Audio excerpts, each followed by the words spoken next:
Tere päevast!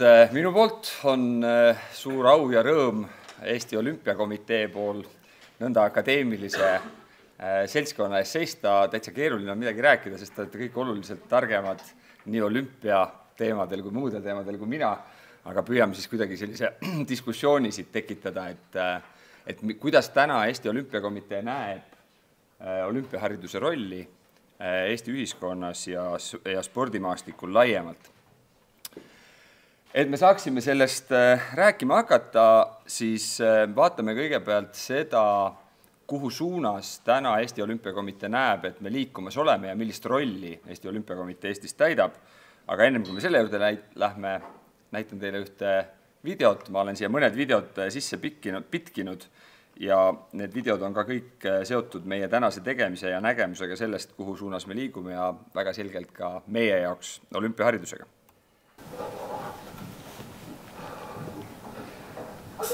Noh, vaat mis jalad teevad. Tuli kaotama siia väär. Pinlik. Kui see kõlab absurdselt siin, kõlab see absurdselt ka väljaku ääres. Igal lapsel on õigus tunda spordirõõmu. Sõnal on jõud. Eesti Olümpiakomitee, nagu te ise kõik väga hästi teate, on ju tegelikult kokku pandud kahest organisatsioonist. Üks on siis Olümpiakomitee ja teine on Eesti Spordi Keskliit, mis peaks siis esindama kõiki Eesti spordiorganisatsioone, alaliite, spordiühendusi. Ja me tegelikult oleme oluliselt suurem organisatsioon kui see, kes asub jalgpalli 7. korrusel, kus on kokku 11 inimest täna tööl. Et tegelikult me oleme asutanud läbi selle aja hulga erinevaid sihtasutusi, kas täiesti ise või kellegiga koostöös, kes tegelikult täna Eesti spordimaastikku siis suunavad. Ja ma annan siis väikese ülevaate sellest, et kuidas meie näeme, et see tervik koos toimib. Kõige keskele oleme siis pannud Olümpiakomitee enda ja meie roll on tegelikult seda spordivälja ja neid organisatsioone, kes spordivälja siis suunavad, ühendada ja lõimuda. Ja väga selgelt ka tippspordi korraldus ehk siis olümpiamängudele viimine ja tippspordi eest seismine on see, mille eest Olümpiakomitee ise seisab, aga läbi nende teiste organisatsioonide ja läbi selle, kuhu me suunduda tahame, on meil tegelikult eesmärk ja roll oluliselt rohkem. Esimene olgu siin siis välja toodud Terve Eesti eest ehk siis liikumisharrastuskompetentsikeskus, kelle ülesanne on täna lahendada ära mitte ainuisikuliselt, aga lahendada ära see probleem, et kuidas me saame eestlased liikuma. Ja me peame siin silmas kõiki eestlasi, nii noori lasteaialapsi, koolilapsi, kui tegelikult ka juba kõrgesse ikka jõudnud akadeemikuid. Ehk siis see on nende roll ja nende tegemine, aga nad ei tohiks seda teha üksinda, vaid me tegelikult peaksime tegema seda kõik koos, kes me siis spordi eest vastutame. Järgmiseks olgu välja toodud EATSE. Nemad siis seisavad ausa ja turvalise keskkonna loomise eest. Seesama video, mida me ennem koos vaatasime, on üks samm sellel suunal, ehk siis EATSE ei ole ainult karistaja ja distsiplineerija, vaid üha rohkem hakkab nende roll olema tegelikult ennetustegevusel, valukohtadele suunamisel ja nendest rääkimisel. Ja jah, täna me oleme loomas ka spordikohust ja Eesti spordieetika reeglid on vastu võetud, mis on ka EATSE töölaual, aga et ta on selles mõttes ülioluline ja just kui me jõuame pärast natuke selle olümpiahariduse teema juurde, siis selleks, et me saaksime rääkida liikuvast ja sportlikust Eestist, peab see eelkõige olema turvaline keskkond meie noortele ja EATSE mängib siin üliolulist rolli. Järgmiseks on meil sooritusvõime arendamise keskkond, mis on siis spordimeditsiini sihtasutus. Jah, sellega tegelevad täna ka ülikoolid nii Tartus kui Tallinnas, aga ütleme siis sellist Team Estonia osa juhib suuresti spordimeditsiini sihtasutus läbi siis tugiteenuste ja terviseteenuste. Väga olulist rolli mängib spordikoolituse ja teabe sihtasutus. Nendel on tegelikult siis kaks rolli selles meie suures ökosüsteemis. Üks on see, mis puudutab treenereid. Jällegi, kui me räägime tegelikult haridusest ja olümpiaharidusest, siis treeneri võtmeroll on siin ülioluline ja sellega tuleb aktiivselt tegeleda ja veel rohkem tegeleda, kui seda tänaseni on tehtud. Ja teine osa on siis Eesti spordiregister, mis samamoodi spordikoolituse teabe sihtasutuse alla käib. Ja nende roll on siis eelkõige selles, et need otsused, mis me teeksime, Eesti spordis tervikuna oleks andmepõhised, et need andmed oleksid korrektselt kogutud ja neid osataks kasutada siis seal, kus seda vaja on.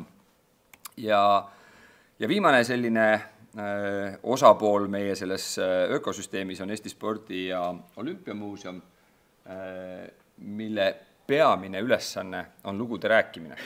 Ja tegelikult, mida meie näeme üha rohkem tegelikult ka selle sama olümpiahariduse eestvedamine, mille juurde tuleme ka pärast veel kord tagasi. Aga et väärtustada seda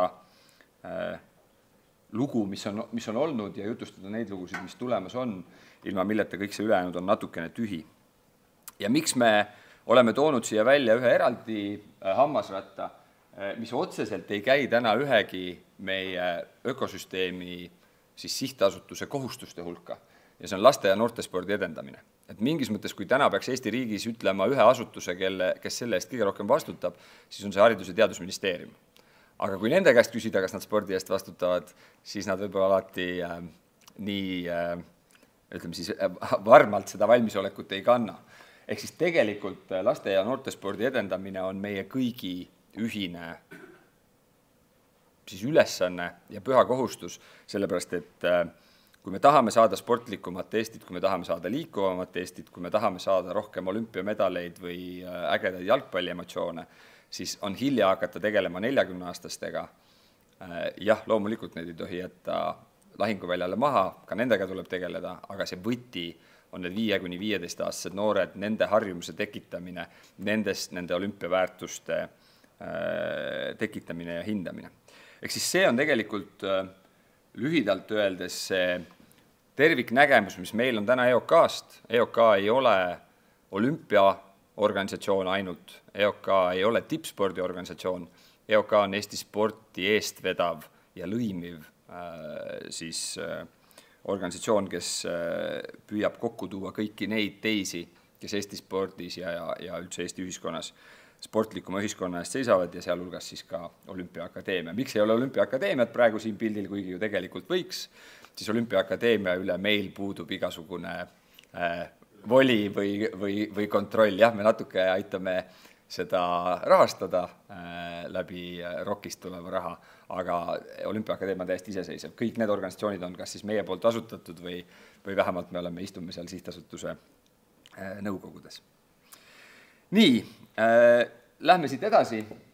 Järgmine selline pilt, mida ma tahan teile näidata, on meie nägemus Eesti spordimajast ja mitte sellest füüsilisest majast, mida on ka paar korda tahetud kuhugi ehitada ja mine tea, võib-olla tulevikus äkki isegi ehitatakse, siis tegelikult pigem sellisest kujutletavast majast, mille alusel või mille abil me saame vaadata, et kuidas seda Eesti sporti siis terviklikult juhtima peaks.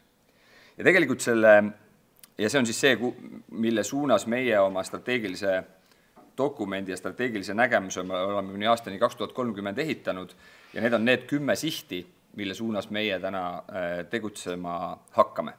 Esimene neist on ühiskondlik kokkulepe ja mida ma selle ühiskondliku kokkuleppe all tegelikult silmas pean, on see, et ma väidan täna, et Eesti ühiskond ei ole tänaseni aru saanud, milline väärtus on spordil ja liikumisel selleks, et see ühiskond oleks terve, tugev ja et miks sinna raha investeeritakse. Kui me vaatame tegelikult täna seda, kui palju raha investeeritakse Eesti sporti riiklikul ja kohaliku omavalitsuse tasandil kokku, siis jah, riigi kontekstis me oleme SKT mõttes Euroopas päris nagu eesotsas, aga jällegi kohalike omavalitsuste poole pealt vaadatuna pigem tagarinnas. Ehk siis, et riik ja kohalikud omavalitsused saaksid siin oluliselt rohkem ära teha, aga selle alus on see, et nad saavad aru, mis väärtust see sport ühiskonnas anda saab ja et ka ühiskonnaliikmed ise, valijad, kes siis meile võimule erinevaid parteisid siis hääletavad, oleksid sellest huvitatud. Ja millest me alustame siin selle ühiskondliku kokkuleppe koha pealt on see, et me viime tegelikult läbi esimese siis ütleme just ühiskonnas toimuva uuringu, kuidas inimesed hindavad spordiväärtust ja miks nad on nõus sinna investeerima või miks nad ei ole nõus sinna investeerima. See uuring hakkab pihta nüüd suve teises pooles, seda viib läbi üks Belgia ülikooli poolt juhitud rahvusvaheline konsortsium SPLIS, selle uuringu nimi on MESSI ja sellega me hakkame pihta siin sügise teises pooles, me oleme saanud ROK-ist selle jaoks eraldi raha, või suve teises pooles. Me oleme saanud ROK-ist sellest raha ja äkki juba detsembris on meil olemas mingisugune baasmaatriks, millele põhineda, et vaadata, kuidas ühiskond sporti suhtub ja kust me saame siit nagu edasi minna ja kuidas me peame seda ühiskonda suunama, et ühiskond oleks valmis meie tegemistesse siis rohkem panustama. Aga mitte ainult läbi selle, et riik ja kohalik omavalitsus võiks rohkem investeerida, vaid tegelikult ka igaüks ise. Et kui me vaatame maailmas, kogu maailmas täna seda, kui palju raha sporti pannakse ja kuidas see protsentuaalselt erinevad osakaalud kokku tulevad, siis Eesti on selles mõttes suhteliselt tagarinnas, et eraraha ja ka eraisikute poolt sellist panustatavat raha on Eesti spordis tegelikult protsentuaalselt väga vähe. Ja see on ka üks põhjus, miks me täna olümpiakomiteena tegeleme lisaks siis riigi ja kohalike omavalitsustega ka nii sponsorpoliitikaga uuesti aktiivsemalt, vahepeal on olnud see natuke selline tagaplaanil, ja teiselt poolt ka see, et juba circa kuu aja pärast tuleb välja esimene, siis mitte esimene, aga ühisrahastusplatvorm nimega Minu sportlane, mille kaudu me tegelikult anname Eesti inimesele võimaluse toetada näiteks soovitud olümpiamedali võitmist LA-s või Eesti korvpalli edukamat esinemist Riias EM-il või meie rallitähtede tulevike sõitu rahvusvahelistel rallidel. Ehk siis erinevate partneritega koos oleme sellega siin välja tulemas ja me usume, et tegelikult muutes ühiskonnas natuke seda taju, miks sport on oluline, siis me on võimalik kaasata raha ka meilt kõigilt, sest et sport pakub lihtsalt niivõrd palju ägedaid emotsioone. Aga selle juurde tulen ka veel korraks tagasi.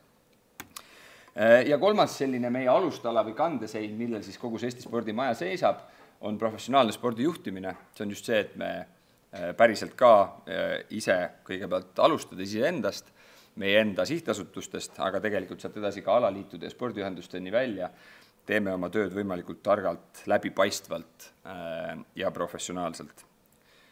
Ma ei hakka minema nendesse eraldi tegevuskavadesse sisse, sest muidu ma räägiksin teile siin mitu tundi, aga annan sellise üldise ülevaate. Ja siis on meil 4 eesmärki, ühesõnaga kui need millest ma alustasin, on sellised kandeseinad, mille peale me ehitame spordi tulevikku, siis tegelikult eesmärgid meil on tegelikult 5 erinevat siis sellist eesmärki. Esimene on lapsed ja noored, see, et saada lapsed rohkem liikuma, aga tegelikult ka lapsed rohkem treenima. Sellepärast, et täna, kui me vaatame meie treenivate laste arvu ja näiteks vaatame ka seda, kui palju on liikumas lapsi siis tavatreeningutelt, kus siis tekib mingisugune sportlik meisterlikkus mõnel alal, näiteks jõusaalidesse, siis kokkuvõttes me tegelikult oleme täna isegi mingis mõttes negatiivses trendis selle palju, et kui palju on lapsi sellistes mõtestatust treenis. Mitte päris negatiivses ei ole õige, aga ütleme, see kasv on väga palju toimunud jõusaalidesse mineku arvelt. Ehk siis just seda, et lapsi oleks rohkem mõtestatud treeningutel ja väga oluline komponent siin on teadlik lapsevanem, ehk siis ka lapsevanem oskaks oma last tegelikult suunata ja motiveerida. Teine pool on siis kogu liikumise teema, ehk siis saada meid kõiki rohkem liikuma, mis siis puudutab seda, kes juba on sealt keskkoolist välja tulnud, et liikumine muutuks üldse rohkem sotsiaalseks normiks. Üks põhjus, kui me vaatame edukamaid riike rahvusvahelisel tasandil, näiteks kui me vaatame seda, et rahvastiku kohta, kui palju medaleid võidavad millised riigid kõige rohkem, kas keegi teab, mis on 2 riiki, mis on selgelt kõige kõrgemad medalivõitjad oma rahvastiku arvu kohta maailmas? Island ei ole. Uus-Meremaa on päris hea pakkumine, aga ka mitte. Tegelikult on need Sloveenia ja Norra. Ja miks need 2 riiki, see on $1 miljoni küsimus, aga 2 asja, mida saab kindlasti välja tuua, on see, et Norra on üks kõige rohkem õues liikuv maa. Alates väga väikesest lapsepõlvest peale nad kõiki asju teevad õues. Ehk et see on üks asi, mis väga selgelt Norrat erist, jätame kõik need olümpiatoppenid ja kõik need kõrvale, mis on ka kindlasti väga olulised. Ja Sloveeniat, mis iseloomustab, on see, et nende jaoks jällegi kultuuriline eripära on see, et võit on ülioluline. sportlikus võtmes, ehk see kultuuritaust, mis on sinna loodud, olles väike riik, tahtes kuhugi jõuda, et need on selles mõttes sellised huvitavad. Aga jah, miks just see Norra ja liikumine on nagu huvitav asi, mis on silma jäänud. Kolmas teema on treenerid või kolmas eesmärk. Me oleme ta pannud siia alla, ta on tegelikult tänaseni olnud väga selgelt spordikoolituse teabe sihtasutuse pärusmaa. EOK ise ei ole sellega liiga palju tegelenud, välja arvatud see, et kutsekomisjon istub meie juures, aga täna me väga selgelt oleme seljad kokku pannud ja mõtleme siin juba nagu üheskoos. Ja viimane on infrastruktuur. Ilma mõistlike investeeringuteta infrastruktuuri ei ole võimalik spordisüsteemi arendada ja täna me oleme ka siin võtnud aktiivse rolli kas või juba selle sama multihalli kontekstis, mis siin natuke on läbi käinud. Aga tegelikult meie eesmärk ei ole infrat hakata kuidagi läbi EOK tegema, seal me oleme lihtsalt käivitav ja eestvedav jõud, lõpuks seda ehitama ja koordineerima hakkab kindlasti keegi teine. Kuidas me seda kõike ühitame, on läbi väärtuste, läbi selle, et sport on tark, ehk me teeme seda kõike teaduspõhiselt, andmete põhiselt, läbi selle, et sport on aus ja turvaline, ehk siin see sama EAC roll väga suuresti on oluline. Visioon on see, et meil on terve rahvas ja terve rahvas mitte ainult selles kontekstis, et terve ja liikuv ja mentaalselt ja psüühiliselt terve, vaid terve ka kui terviklik, ehk siis, et me oleme üks ühiskond ühe asja eest väljas. Ja kõige selle krooniks või ühendavaks jõuks või eestvedavaks jõuks, või seda on väga raske, nagu on erinevaid siin ka akadeemilisi uuringuid, mis väidavad erinevaid asju, näiteks seda, et kui palju tippsport paneb noori liikuma, siis igal juhul on ta kogu seda süsteemi nagu krooniv ja kokkutoov asi, ehk siis see, millel on kõige suurem meediatähelepanu, see, millest saab kõige rohkem rääkida, ehk siis tippsport ja medalid, ja ka meeskonnaalade selline saavutus, mis ei pruugi olla alati medalid, vaid mina väidan seda võib-olla natuke ketserlikult, et Eesti korvpallikoondise jõudmine Euroopa meistrivõistlustele, isegi kui nad seal jäävad viimaseks, on rahva ühendamise mõttes võib-olla olulisem kui mõni olümpiapronksmedal. Ehk siis ei saa öelda, et üks on parem kui teine, mõlemad on olulised, aga et just selle kokkutoomise osas on nad mõlemad väga tähtsad. Nii, see on selline raamistik, et ma vaatan, et ma väga palju üle aja ei läheks, millel me oma tegevusi põhineme. Ja nüüd ma tahaks natuke tuua siia seda olümpiahariduse võtit sisse või mõtet sisse, et ma räägin mõnest asjast, mida me siis konkreetsemalt ka teeme. Aga et terviklik pilt või ütleme, et kui püüda seda sama kõike, mis ma just rääkisin, nagu kokku võtta, siis ma olen välja toonud 4 asja, mida me püüame teha. Number 1, luua spordile suurem kõlapind Eestis. Ja selle üks aluseid on kindlasti see, et olümpiamängud, olümpism, nende väärtuste edasikandmine juba väga väikesest siis lapsest alates, aga ka läbi vanemate ja vanavanemate, ehk siis olümpiahariduse roll on tegelikult siin väga-väga suur. Panna eestlased rohkem liikuma, sest me oleme palju rääkinud, luua ühtehoidvam ühiskond ja suurendada spordi majanduslikku mõju. Ehk siis need on tegelikult need suunad, mille eest me seisame täna EOK-na, mis tegelikult tulenevad ka meie põhikirjast ja Sport 2030 kokkuleppest, mis on Riigikogus vastu võetud. Vahepeal näitame ühe video jälle.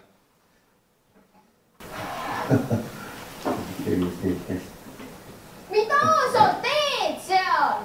Veel aeglasemini ei saa või?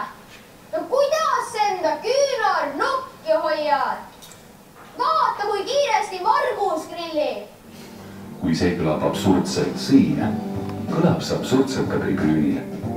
Igal lapsel on õigus tunda spordirõõmu. Sõnal on jõud.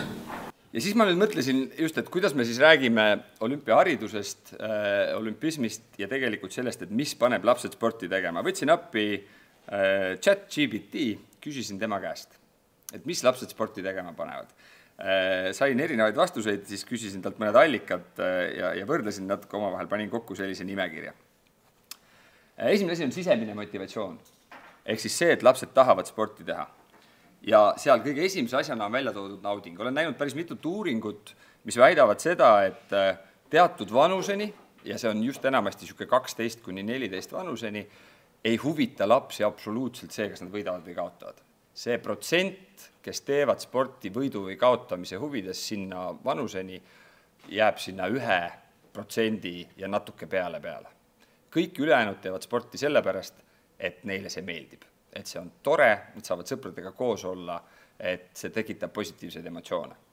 Ehk siis meie ülesanne läbi olümpiahariduse, läbi treenerihariduse, läbi selle ennetustöö, mis me teeme, on tagada see, et nendel lastel, kes spordi juurde jõuavad, säiliks see nauding spordist ja alles hiljem tuleb sinna juurde see tippspordi ja saavutuse teema.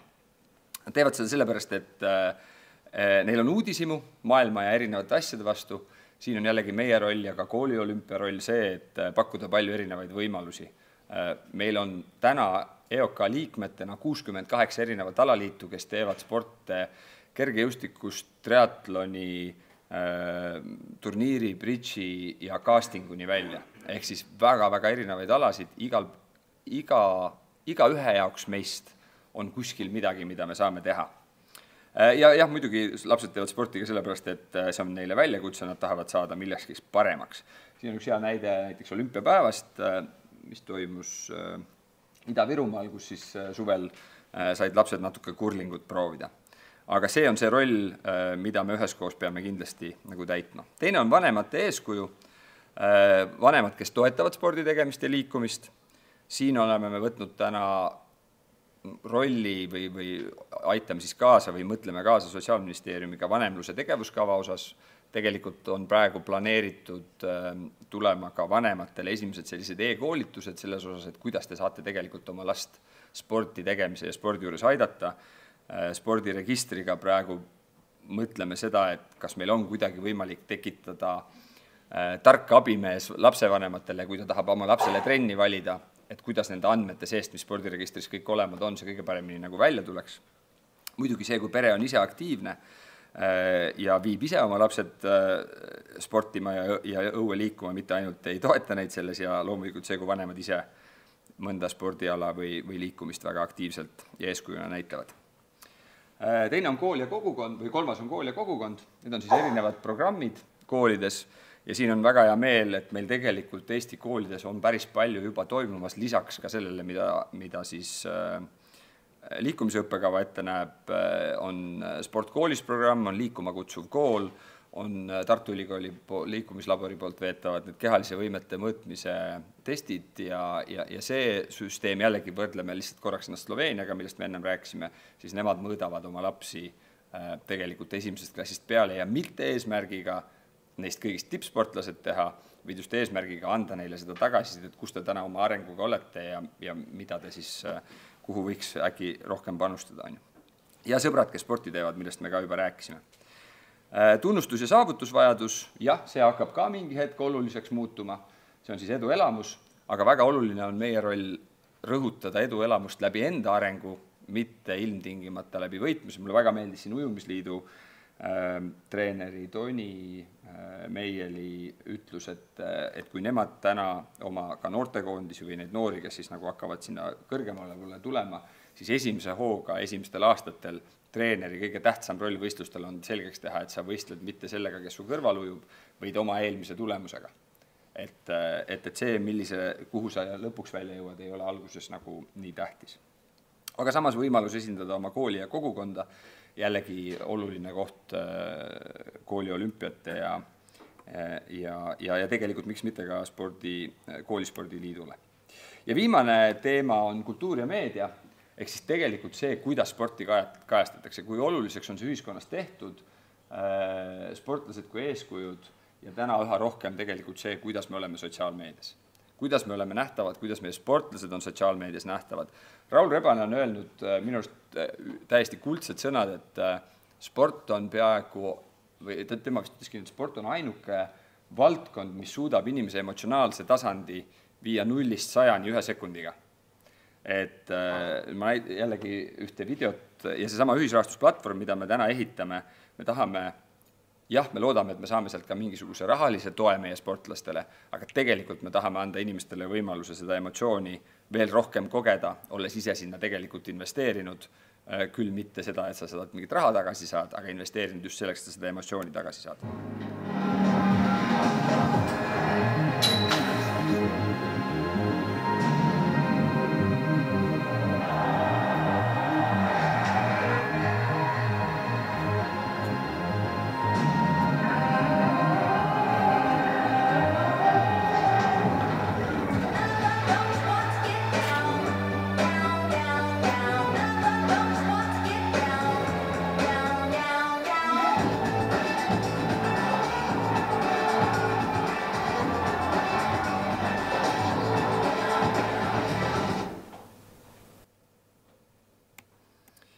Ja viimane slaid olgu välja toodud see, et võti on meil noortes.